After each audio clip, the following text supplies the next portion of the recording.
So, ito na ko, Armies, yung comparison nga ng page version ng Oreo BTS ng Hotok flavor at saka yung sa Korea. So, yung sa atin, nakapack lang siya na ganyan. Tapos, meron pa isa na pack din. Parang 9 pieces ata yun. And then, meron din tayo sa Korea naman is nakabox naman siya na ganito. And ganito yung itsura nung Korean version. So, Hotok flavor, brown sugar, pancake siya. Maganda kolektahin yung ganitong box. Tapos, ito yung sa atin naman. Yan. Yung sa Korean version, ganito siya. So, 2 pack na ganito. Amoy ano siya? Alam niyo yung caramel na parang sinunog, parang roasted? Mas caramel yung scent nung sa Korean version kaysa dun sa page version. Unahin natin yung sa page version. Ito yung itsura niya. Ayan. So, purple yung kulay niya. And then, syempre, madami mga love letters na nilagay dyan si Oreo. Mga ganyan. So, yung palaman niya, color white. Korean version naman is ito. Ayan. Then, ito yung kanyang palaman. White din. Actually, US version or the Canada version, yun yung parang may brown feeling pa.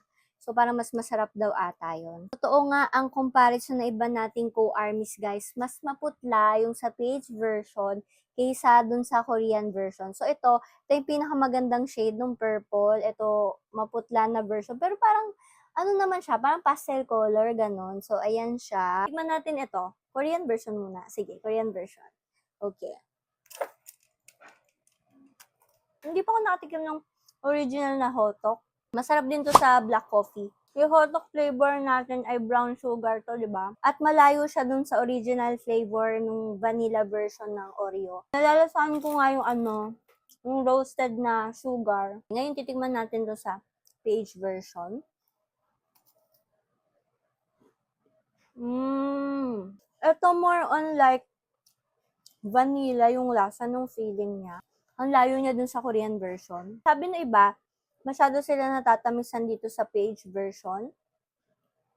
Pero for me, mas matamis yung sa Korean version. May malalasa mo talaga yung pagkatamis niya because of the brown sugar talaga. So, legit naman na brown sugar yung isa. Yung PH version niya, guys, parang like ordinary biscuit lang.